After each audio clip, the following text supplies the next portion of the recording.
I'd like to welcome everybody to the September meeting of the Murfreesboro Parks and Recreation Commission. This time we'll call the meeting to order, and as usual, first item is our prayer and Pledge of Allegiance, and Mr. Eddie Miller has agreed to do that for us. Eddie? Please stand. Bow your head for prayer. Dear Lord, thank you for all the many blessings that you give us each day. Help us to make good decisions here, and help there be peace on earth and goodwill to all. Amen. Amen. Face the flag. I pledge allegiance to the flag of the United States of America and to the republic for which it stands, one nation, under God, indivisible, with liberty and justice for all.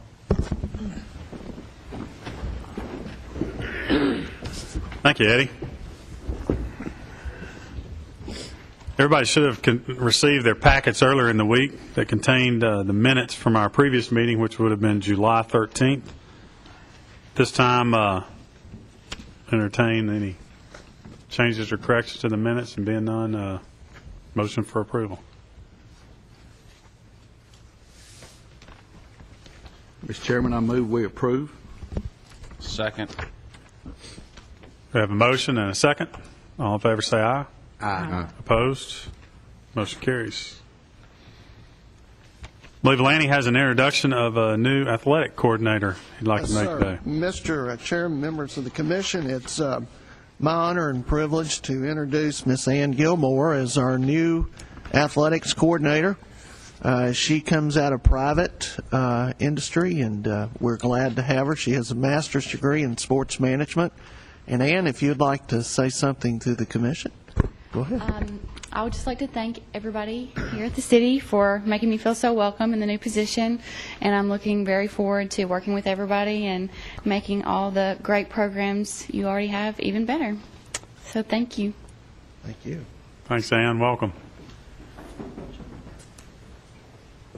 Let's move to new business. Item number 1 under new business. Nate Williams has joined us today. He's going to give us an update on the bicentennial and an invitation. Mr. Chairman, if I may preface before Nate starts talking about what we're going to do in October. If you recall, we've had several discussions about the bicentennial, what we're going to be doing, actually starting in October. As you know, on October the 17th, 1811 was the beginning of Murfreesboro. Actually, it was when Cannonsburg was first named. And what we've got planned is a year-long celebration. We have an activity each month running until next October. And we have the kickoff month. We are actually celebrating the first month, which is our heritage.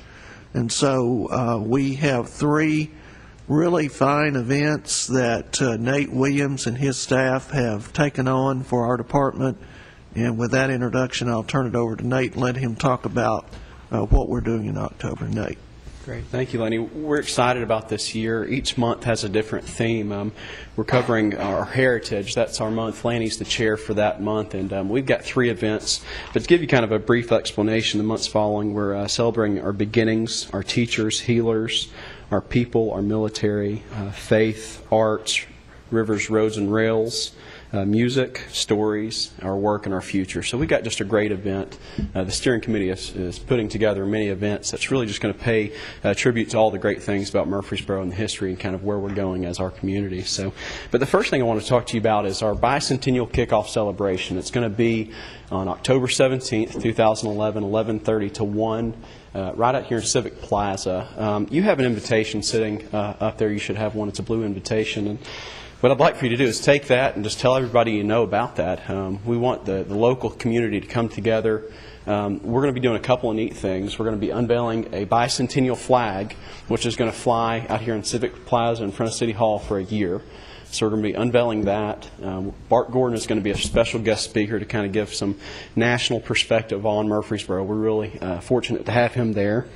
We're also going to be unveiling a cake that's going to be used for our celebration throughout the year. It's decorated by Jake Walls, which is a prominent cake decorator. We're really excited. It's going to be a good event. We're going to have some music. It's going to be a quick event. People can come over in their lunch break. But I'd like to invite you at 10:45. We're going to have a dignitary brunch here in the City Rotunda. So if you all would like to come, we'd love for you to be a part of that. We'll be sending out invitations here in the next couple of weeks about that. So that's our bicentennial kickoff celebration. Like I said, it's going to be a fun, quick event that people can come and really just get the year started off well and really set the mood for this year's celebration.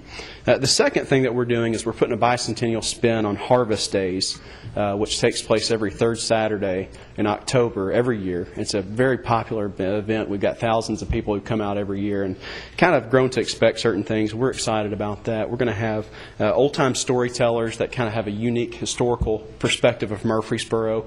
We're going to be doing some neat guided tours, again, with that bicentennial feel, telling stories from the past 200 years. We're going to have demonstrators, hay rides, food and entertainment. And if you haven't been to Harvest Days, the food is one of the best things about the event. There's lots of different options. But another thing that we'll be doing at Harvest Days is providing an opportunity for everybody that's on that steering committee that has a specific month to kind of put out the information of what they're doing that month so people can expect, to plan their weekends and for some of the events that are coming for the whole year. So that's the second one. The third thing we're doing is Family Tree Day. That's going to be October 29th at St. Clair Senior Center from 10 to 1. We're going to be doing tree giveaways we're really excited about. We've had some donated. We're also going to be have a genealogist there to help people kind of start the process of tracking their genealogy and kind of look at their history and kind of see how they can branch out and figure exactly where they came from. And another unique thing we're going to do is we're going to be celebrating our heritage by having an opportunity for people to come and we'll have media there to document their stories. We want to hear kind of their perspective on Murfreesboro and excited to provide that for people. And then photography. We're going to have some people in attendance that can show people how to store photographs and videos and that type of thing. So we're really excited about it. We'll have some refreshments that day. But we've got 3 great events really to kick off this year's celebration for the bicentennial. And I hope to see everybody at every single one. I'd be happy to answer any questions if you have any. Anybody have any questions for Nate? I missed the date, Nate. You gave it on the Family Tree Day. Sure, it's October 20. I'll go by all 3. The bicentennial kickoff celebration is October 17th. The Harvest Days is October 22nd. And then the Family Tree Days is the 29th of October. So we've got a busy October with a lot of other ongoing programming, and we're looking forward to it, really, to get this year kicked off. So I met with the mayor this morning, and he's really excited about kind of where we're going with it, and I think it's going to be a very fun time, and like I said, just a great time of celebration. Any other questions for Nate? Great work, Nate. Thanks for the update. I'm going to be giving you some more invitations. We want to get these things out and let people know what we're doing, especially for this kickoff thing. So expect those. Maybe can help get the word out. So thank you. Great. Thank you. Next up is Bart Fight. Bart's going to give us a summer recap and a SportsCom update. Bart, welcome. Mr. Chairman, members of the commission, I'm here today as we head, closing down the summer season, head into fall. I just wanted to give you a recap of some things that we have done this past summer, at SportsCom, and also give you a summer recap of the Borough Beach, our outdoor pool. So back on July the 4th, of course, we hosted the annual fireworks show at McKnight Park. I don't know if any of you came. We had a big crowd. Since MTSU has a lot of construction a couple of years ago, we've moved it there. It's been very successful. Had a lot of festivities, a lot of vendors. The symphony was there, so we really had a big time and a big crowd. And on August 27th, we hosted the Kids Triathlon, where we had over 250 kids participating in swimming, bicycling, and running. And that's if you haven't seen that, that's a big event. I know Nate Williams worked hard on that, getting the course done, helped us map it out. But we had a huge crowd of parents and kids as they participated in this triathlon, and that was a huge success also. On August the 28th, we hosted the State Farm employee picnic, where we had over 1,000 people there that day. There were people everywhere. So They've been out there 2 or 3 years in a row, did a great job, bring all their families and their kids, and we opened up Burrow Beach late in the afternoon for them, and they had a big time. This Saturday, we're hosting one of our big events we have each year. It's the TVA Super Challenge. It's an Olympic-style event where we have employees and their families for over 7 states coming into Murfreesboro to participate. And they'll be doing anything from bowling, golf, volleyball, basketball, softball, and also their families will be able to enjoy the Burrow Beach experience. The last thing on the list that I just want to remind you before we go over some of the summer recap totals at the outdoor pool was our 10th annual Polar Bear Plunge is coming up on January the 7th, 2012.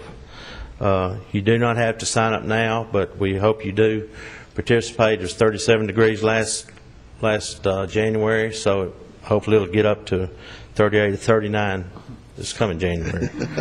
But that's been a huge event. It's our 10th year. It's it brings people in. We also donate to the Murfreesboro City Schools Food Bank. It's a great event. So if you haven't been out, you just come out and see all the people dressed up. We have a costume contest, and it's a big event for the city of Murfreesboro.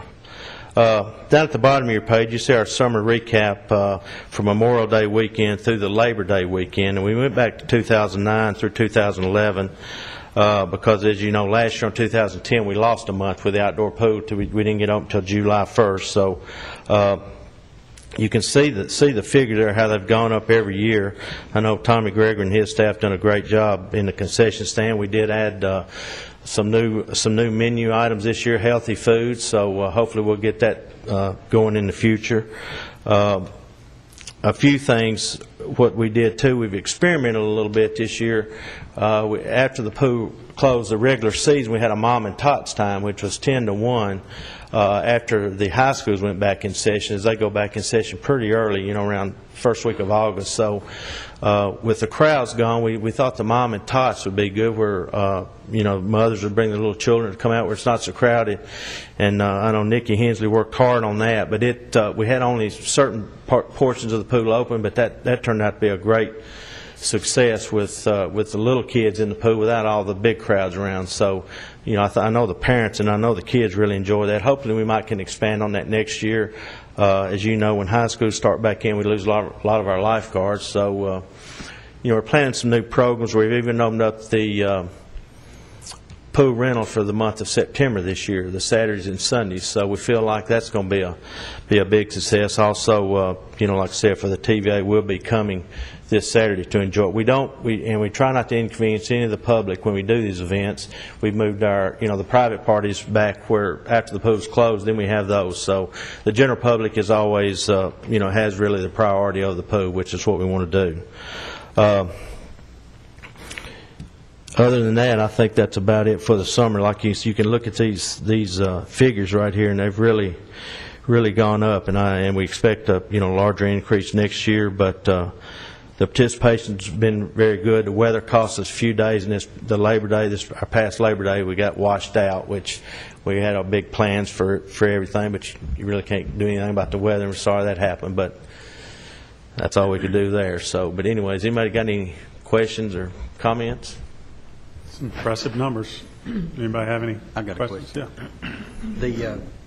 Does the figure, Bart, for the outdoor pool for this year, does that also reflect Labor Day weekend with the rain out? That's the total revenue? Yes, We didn't. This is tremendous amount of increase over. Obviously, this should prove to everybody that it was a good investment to do that. Especially for taxpayers. It's very popular, and it's it's a great decision. It's very popular. The citizens of Murfreesboro and Rutherford County, even out of county, we do have a lot of people coming. So, yeah, it's been a very popular addition to the city of Murfreesboro for sure.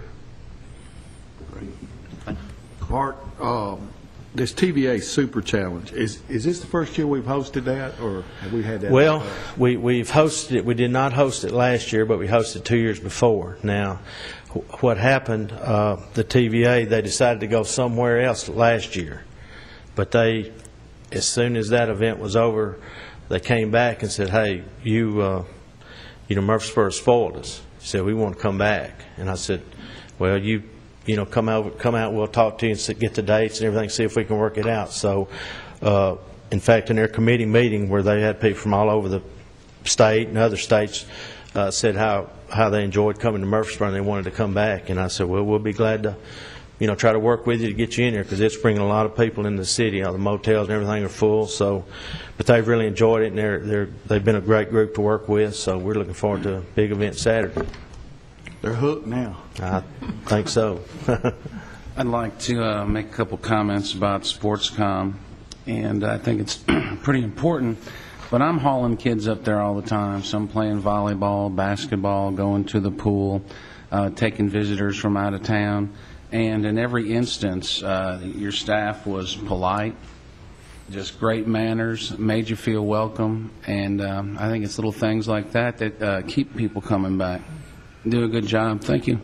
Thank you very much. I'll be glad to pass that on.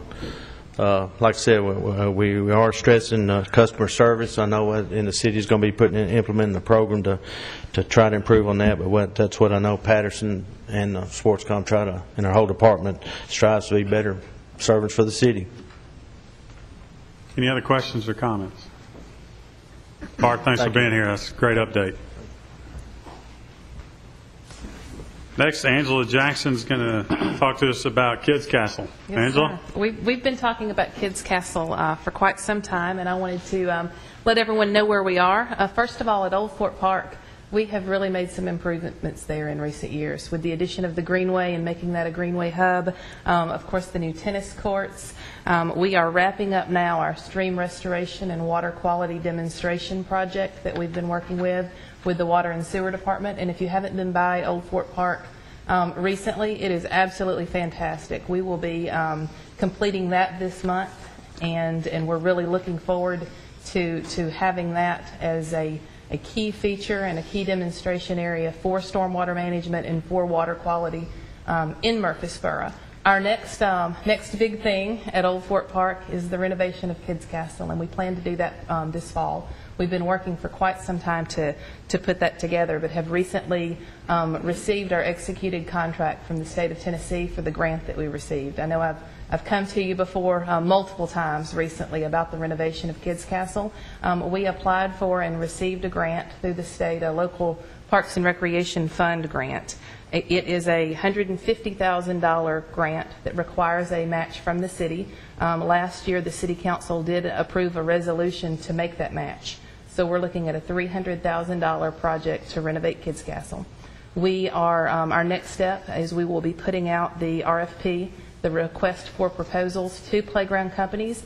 We're approaching this different from how we usually do an RFP. Typically what we'll do is we will say this is exactly what we want and who can offer us the best deal for that. This, we're approaching it from another angle, basically saying we have these goals and criteria, and we're accepting proposals because there's a creative element to playground design that I can't just say I want 14 slides and I want them all to be blue, because there's so many other things that are out there. So we're really excited about just the creative opportunities that's going to be given to the people that do this for a living and do it well. The RFP, we identified 6 goals in that, and I wanted to share those with you. The first is to develop a comprehensive plan for a renovation that will be a stimulating place for creative play, with a priority being given for the safety of its users.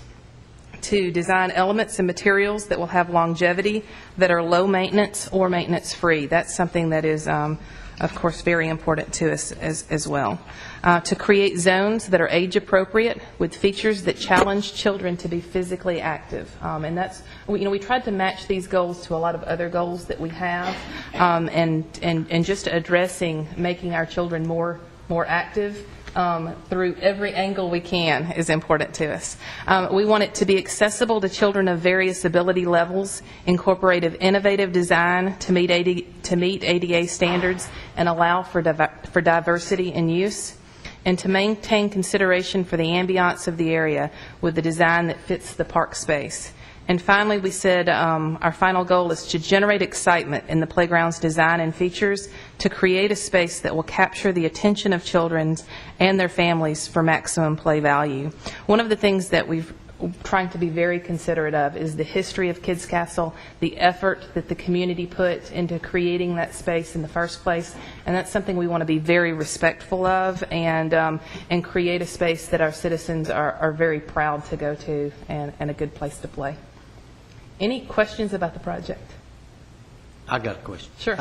Last year when y'all came up with the presentation, I think y'all projected a cost of about $400,000, and at that time, I think you were applying for a $200,000 grant, matching grant. So have y'all scaled this back to Yes, a sir. $300,000 budget? We did. The original proposal included a shelter, kind of a separate picnic play space with the idea of an entire family area adjacent and a part of the playground. Because we did apply for $200,000 for the grant, we received $150, which having a $150,000, excuse me, that was an important mistake there. We did receive that amount and just looked at our project and what part we felt like our focus needed to go towards, and that was on the play elements themselves. Well, I think, we also discussed the possibility of getting some outside participation as Kids Castle was initially constructed. Correct me if I'm wrong, Lanny, but so y'all elected not to go that route and just go ahead with a $300,000 project. Well, Mr. Tips, what we're doing at this point is we'll be putting a committee together. One of the things that we're going to ask the commission today, we'd like to have at least one, if not two, commission members on the evaluation team, and those are things that we'll talk about. We'll talk about, do we need to go out and see if we can solicit other donations or contributions to this effort from the community. But one of the main goals here is to make sure that when we deliver this, it has the same effect that Kids Castle had. If you remember that week, that whole week was just electric. And when we cut the ribbon to let the kids in, and even today, it's lived a good life, and it's what I call a victim of its own success. It's worn completely out. It still has people that is drawn to that particular site. No, absolutely. I'm over there frequently. So this is where we'll start that particular process. We could not do anything based on the grant regulations until we got that contract back, and now we're on a path. Okay. Thank you. Good question. Any others? Thank you for the update. Thank you. Mr. Chair, if I could, I mentioned that we'd like to have at least one, if not two, commission members involved in that. So if one of the commission members would like to volunteer, we'd love that. Okay. Well, anybody that's interested in that, see Lanny after the meeting. Next item under new business is a consideration for a new fee regarding lifeguard training, and Nikki Hensley's here to tell us all about it. Nikki, welcome. Hello, thank you. I am here to propose an increase in our prices for our lifeguarding classes and our water safety instructor classes. The American Red Cross has gone up on all their certifications. Before July 1st of 2011, each Red Cross lifeguarding certificate cost us $8. Now it costs us $35. That's an increase of $27. Prior to July 1, we charged $145 for these classes. With the $27 increase, I'm requesting that we change it to $172. That is in no way reflecting an increase in our budgets, and it's not giving us any more money. It is just strictly what the Red Cross is charging us more. So there's two other facilities in Murfreesboro that will let you get a lifeguarding certification, and we are much less than both of those. The MTSU Red Cross does it, and that one is $185, and the YMCA does it, but it's a different certification. It's an Ellis certification, and that one is $250 for their members only. So I think $172 would be a wonderful price, and I would like your permission to pass that. Any questions for Nikki regarding this? There are none. One, why would they increase it so dramatically? I mean, what was their reasoning behind that? The certification was only good for 1 year, and now it's good for 2 years. That's the only difference. I don't know.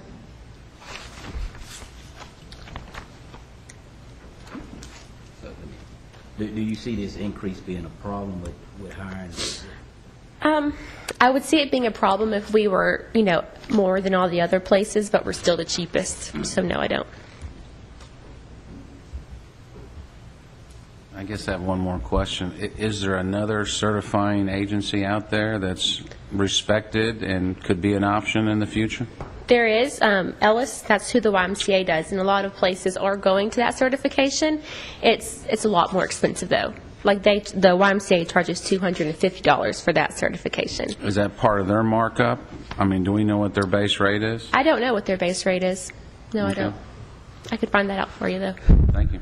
Mr. Roediger, one of the things, I know we talked about several organizations that would be certifiable organizations, so to speak, that would be the Red Cross or Ellis and Associates, really the two main ones.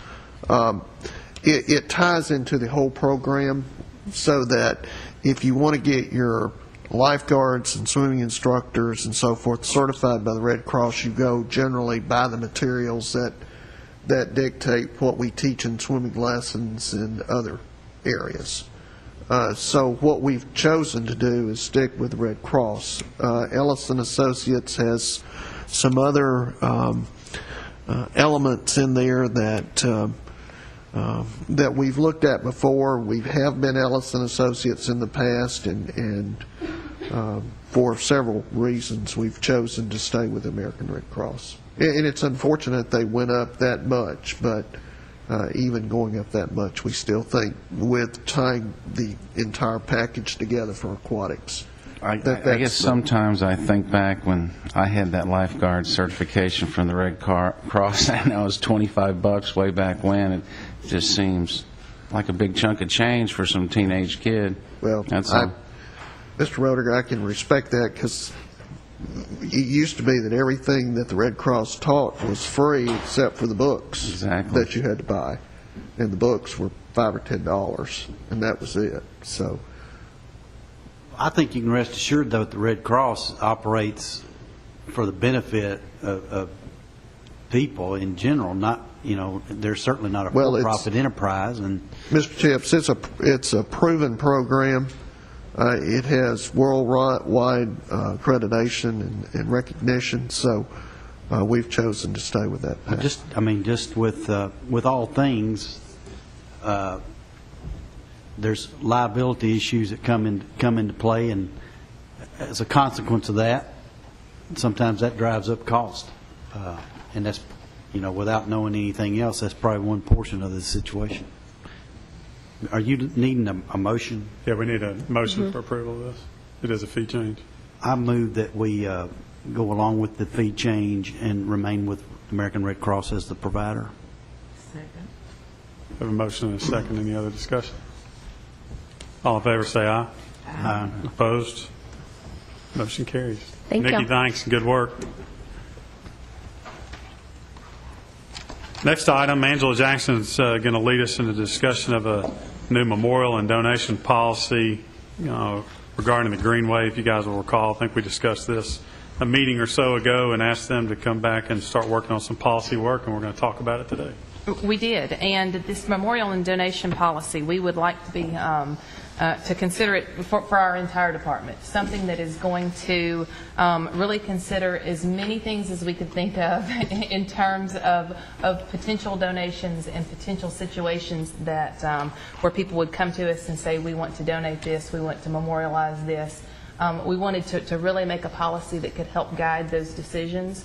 I believe up until now, every time there has been a donation offered, we've taken it on a case-by-case basis. And I know I came to you several months ago with a donation that the Friends of the Greenway had offered honoring Miss Bertha Kritzberg. If you remember at that time, we had discussed yes, we want to do this and we want to move forward, but recognize the need there to create a policy and to do something to help kind of guide those decisions, because there are many citizens in Murfreesboro. Our parks mean a lot of very personal things to each of them, and we want to create a policy that will be respectful of that, will let people honor, memorialize, make donations in a lot of different directions while keeping the greater good of the entire community and keeping the park space and all of our goals for that park space as the main consideration there. So the purpose of this policy is to establish guidelines, standards, and procedures for the installation and care of donated park objects and improvements. The donations could include park benches, bike racks, picnic tables, public art, monuments, wayside exhibits, trees and landscaping, drinking fountain, flags, and other amenities. I don't want to just sit here and read the entire policy to you, but let me point out there's several different categories. We tried to address the standards that we want to consider in the acquisition or purchase of the items, the overall appearance and aesthetics, some different guidelines for how the acknowledgement plaques or inscriptions could be considered, consideration for the maintenance and repair. I think some donated items have a very relatively short lifetime. Some could be here for hundreds of years. So we want to really consider the longevity and long-term impact to the park. Consideration for the cost and how we arrange that.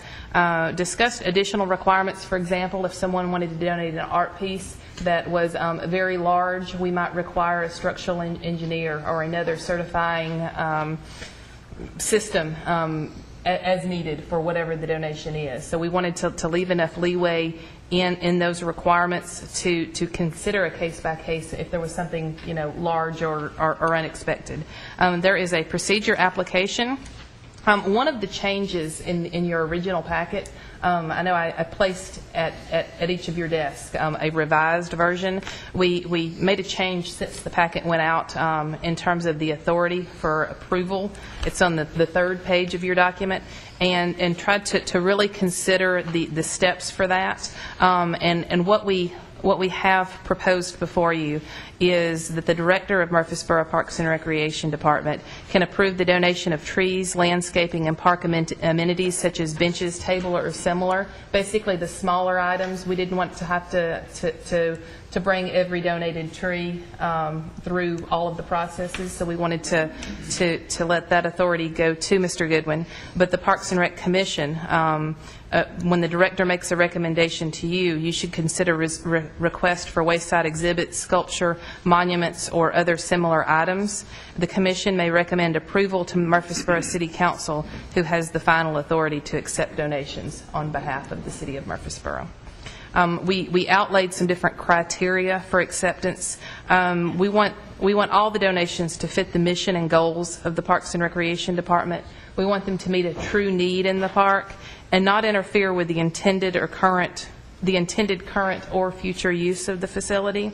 We want to consider the relevance of the proposed individual or event or situation that is being honored with that donation. Its relevance to the park, to the City of Murfreesboro. Just kind of considering those things, and then just the overall compatibility of the proposal with everything that is laid out in this policy.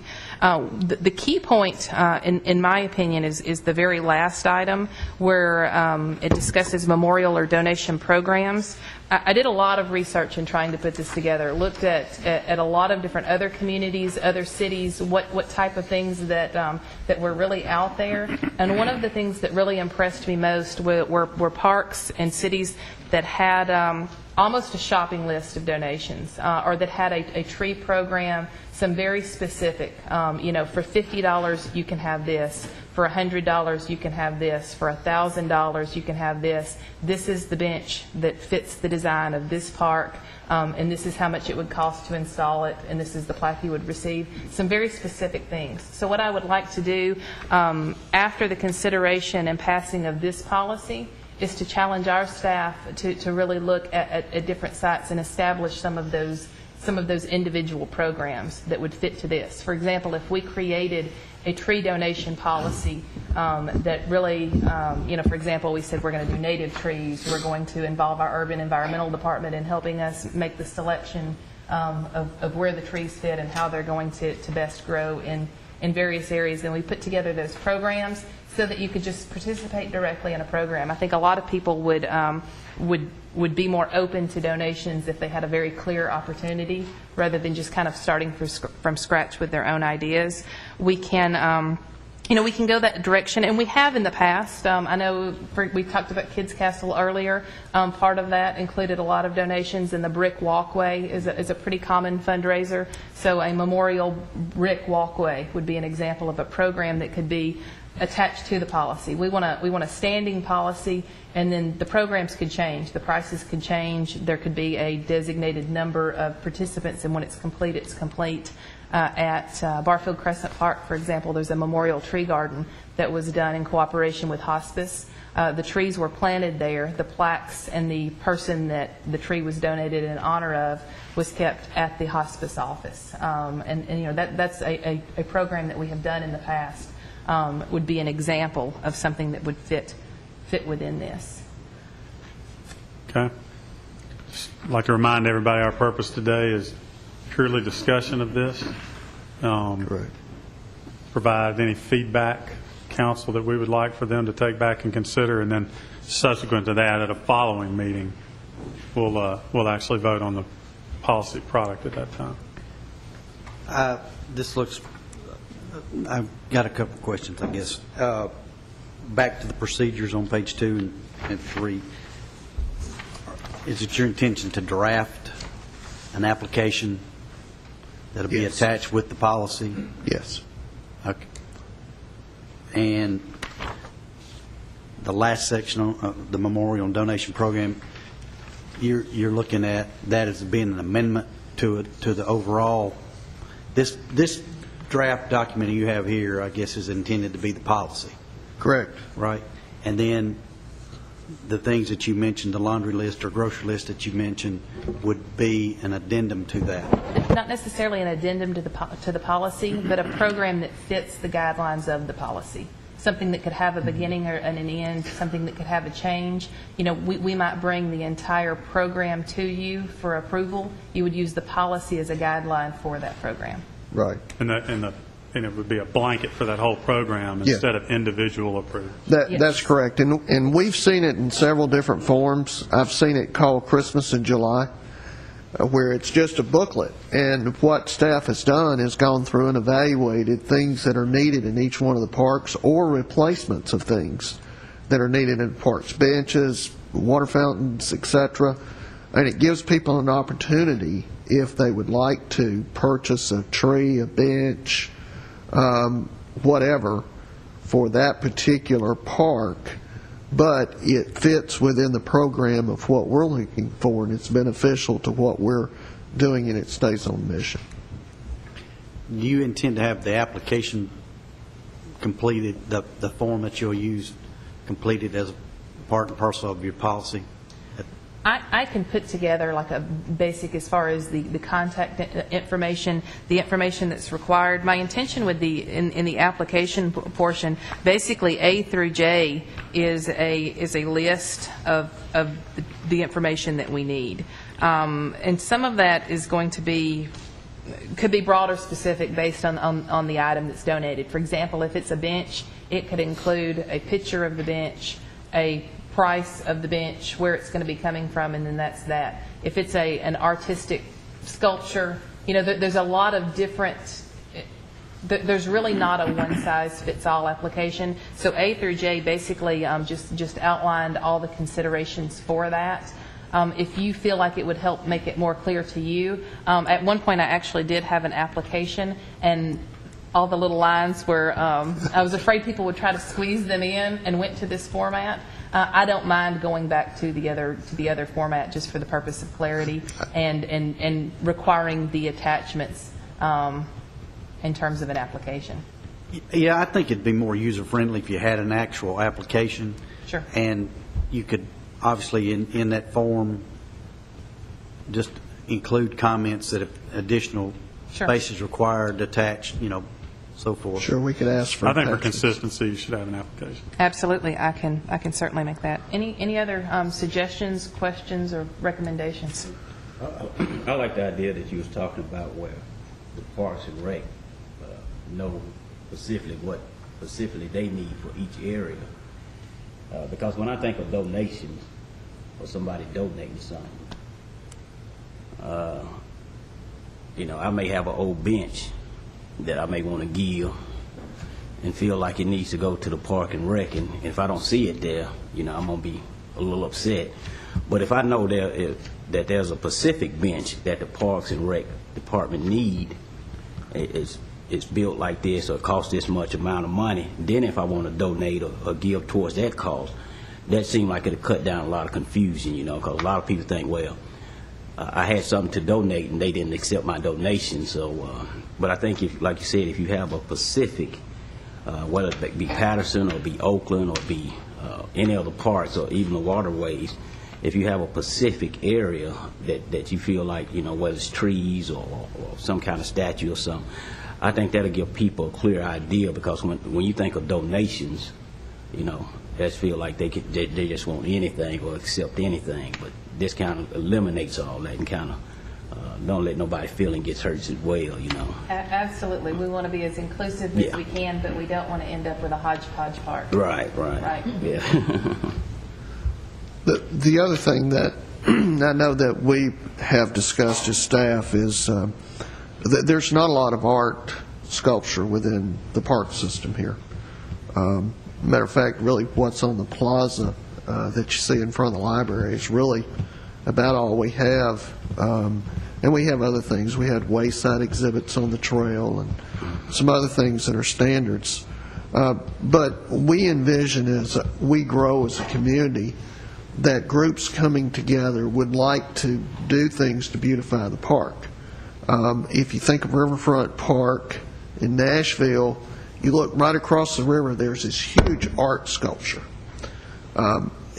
If we had a group that came, I think that we would want all the things that would be tied to that, structural engineers that had looked at it, that says, yes, this is a piece and this is how you need to mount it, and this is how that needs to be done, because in the future we may have that. We may have people coming and offering certain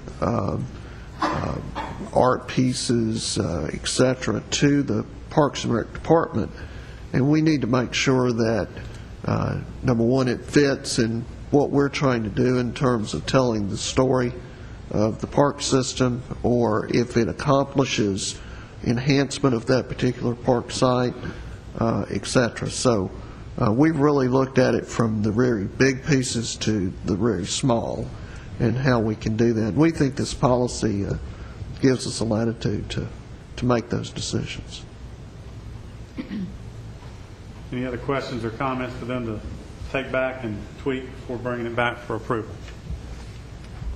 Would you be able to bring this back next month for approval? Is that what your goal is? Sure. That's our goal. Good.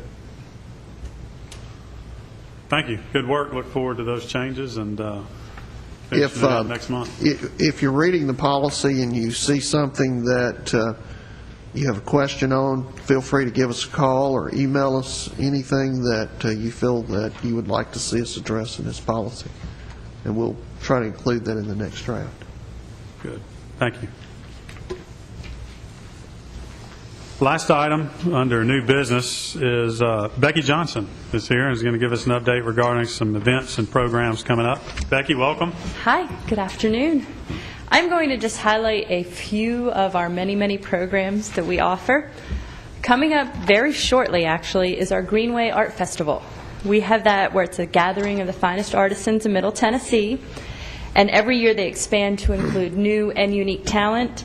And this year the festival will be held on Saturday, September 17th from 10 a.m. to 4 o'clock p.m., and it's at Old Fort Park. We held it there last year, and we really liked the location, and it seemed to work out well, so we'll be at Old Fort Park again. And the event is for all ages, It's free to attend. Now, if you choose to purchase some art, the artisans at their booths do charge varying prices, but it's free to come and just check out the art. Or if you want to come in mind to purchase items, just keep in mind that not all the artists accept credit cards, but it's a neat event to just come and check out for sure. And that is next Saturday, September 17th. Also to remind you, Nate mentioned it earlier, a month from September 17th, on October 17th is our bicentennial kickoff celebration, and that will be at the Civic Plaza from 11:30 a.m. to 1 o'clock p.m. We will have cake, speakers, and entertainment, and we really want to make that our signature kickoff event to celebrate the bicentennial of the city of Murfreesboro. We also have coming up stroller coasters. If you have a stroller or a child, or a stroller and a child, you may want to join us for every Thursday at 9 a.m.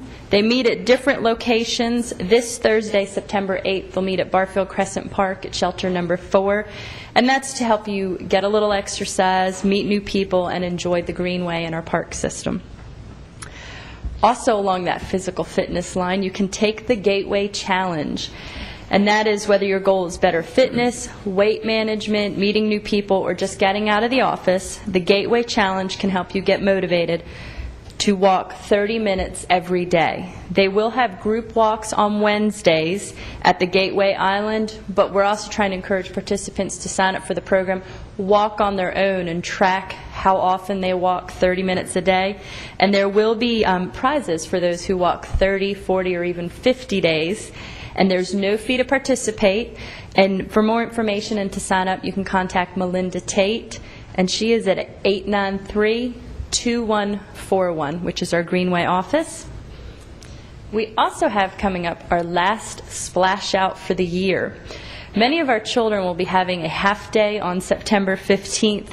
So if you were wondering what to do with your children for the rest of that afternoon, you can join us for Splash Out at Old Fort Park, Pavilion number 1, Thursday, September 15th from 1:30 to 3 o'clock. We ask you to bring a swimsuit and a towel because you will get wet. And we also ask you to bring a parent or a grandparent with you so that there's some supervision. But it's a great time. The Murfreesboro Fire Department comes out and they spray the hoses up in the air. I've had people ask, do they spray them directly? No, we don't shoot children across the parking lot. We spray the water up in the air and the kids run around and play in the water as it falls back down. But it really is a cool event. If you haven't been to a splash out, you have one more chance on Thursday, September 15th. Also coming up in October is our Youth League basketball sign-ups. It seems like basketball just ended, but we are starting sign-ups in October. It is for boys and girls ages 5 through 15. And we will have sign-ups October 3rd through 31st, Monday through Friday. We will have it at SportsCom from 8 a.m. till 8 p.m., Patterson Park Community Center from 8 a.m. to 8 p.m., and the Barfield main office from 8 a.m. till 4 o'clock p.m. And then we will also have additional sign-ups on Saturday, October 1st, October 8th, the 15th, and the 22nd from 10 a.m. to 1 o'clock p.m. at SportsCom. The cost for the basketball program is $50 per player. The age cutoff date is December 31st. And if you have any questions or need additional information, you can contact athletics at 907-2251 or athletics@murfreesborotn.gov. And that's we push for that every year. I think our basketball program has just grown and grown every year, so I'm kind of curious to see what it's going to get to this year.